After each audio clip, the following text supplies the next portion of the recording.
Бейімбет Майлин, айт күндері. Айт құтты болсын, айтсын, жақсылығы бірге болсын. Жыл 12 айда бір келген жарықтық айт қой. Бұл күнді көргенде бар шығар, көрмегенде бар шығар. Сәске түс, желсіз тынық ыстық. Азғана мал ауылдың қорасында көлеңке сайын топтанып, көбі салған түтінге ықтасында тұр. Ызыңдаған маса, сона, шіркей есіңді тандырғандай. Ауылдың адамының бәрі қыбырлап, ерсілі-қарсылы кезіп жүр, бәрі де киінген. Жүздерінде әлденедей бір қуаныштың белгісі бар. Жер ошақ біткеннің көбінде асылған қазан, ақ көбігі бұрқылдап, семіз ет қайнап жатыр. Кәрі-құртаң шалдар, кемпірлер екеу-екеу көлеңкеде отыр. Жарықтық-ай, бұл күнді де жұрттың көретін күні бар екен-ау.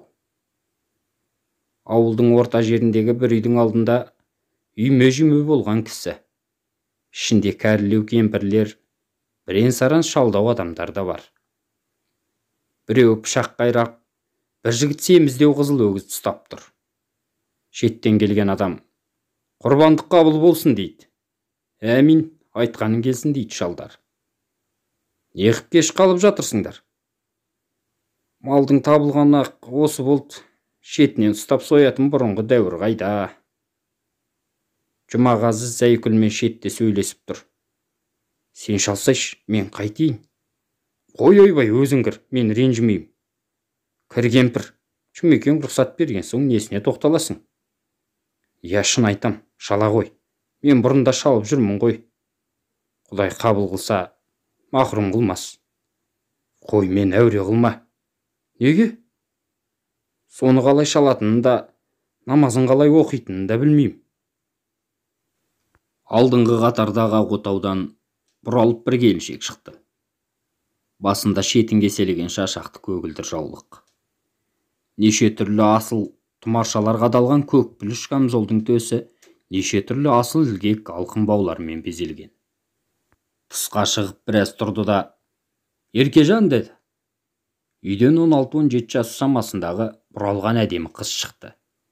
Үсті басы малынып тұр. Келіншек күлімсіреп: «Суға барайық, Айдарлында келе жатыр екен» деді. Қыдырып жүрген бір-екі жігіт арт жағынан келіп келіншекті қытықтап қалды. «Қой шибай, ұятты! Мұнша безеніп қайда барасың?» «Айттайым. Бай үйде жоқ болған соң құтырып жүрген көрмеймісің» деп екінші жігіт күлген болды. Терлеп тепшіп үйінің көлеңкесінде ақ текесін сойып жатқан Молдағалидың қасына уәли келді. «Айт құтты болсын, айтсын». «Немене, сен тоқтыңды саттың ба?» «Жоқ, маған сатшы, әжеме құрбан шалайын». «Ақша давай, күз аларсың». «Болмайды». Уәли кеткен соң Молдағали текенің терісін жұдырықтап жатып: «Аштан өлейін деп жүріп, айттың несі бар екен? Алдап апарып сойып бір тоймақ қой» деп күлді. Ауылдан оңаша Томардың жел жағында 3 қара үй тұр. Маңайында қыбыр еткен мал да жоқ, ызыңдаған маса да жоқ, асылған қазан да жоқ, кезіп жүрген адам да жоқ. Күнбатыс жақ шеттегі үйдің көлеңкесінде үсті басы өрім-өрім боп бүкшиіп 12-13 жасар бір қыз бала мен бір орта жаста әйел отыр. Жүздері сарғылт, көздері сіңкі. «Үф» деп күрсінеді. Әлденен ойлайды.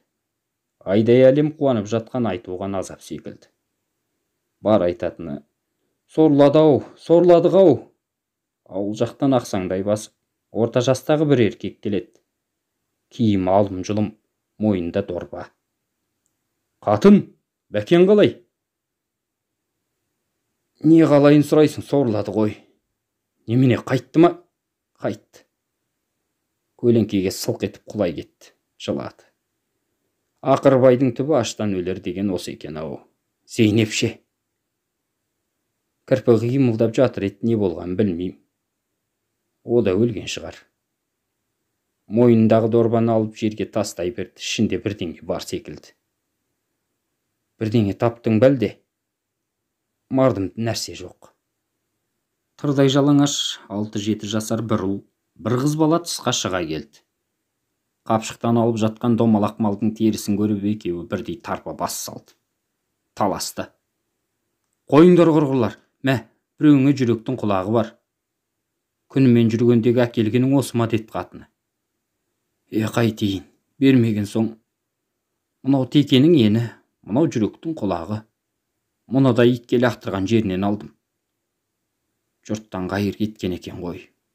Құрбандарының қанын бер деп едім, ол бала бәйбіше айқай салды. Былтырдан бері асырағаным жетер деп. Не бергенін қайдан білейін. Ай, сорлысың ау.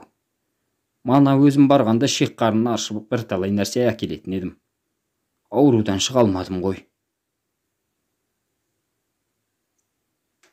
Топ-топ болған атты арбалы адамдар тұс-тұстан ауылға ағыла бастады.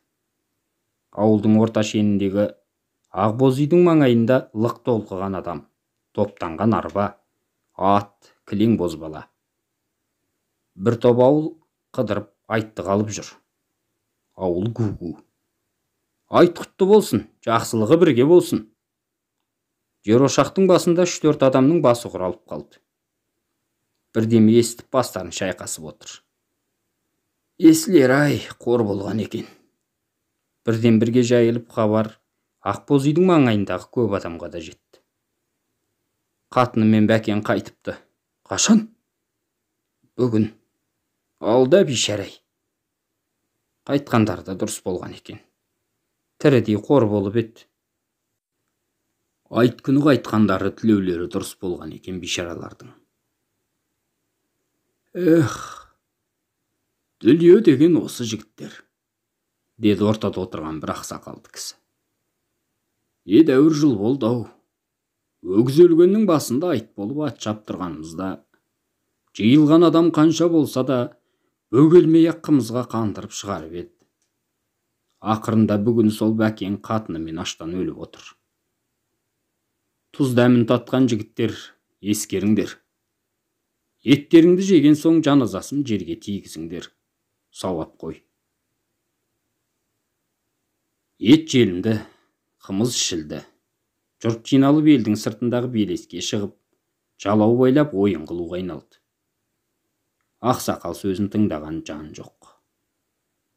Ат шабыс күрес, тоқ бәйге. Аштан өлген бәкен мен Зейнепке көптің көрсеткен құрметі, тілеулері дұрыс екен. Айт күні қайтты болды.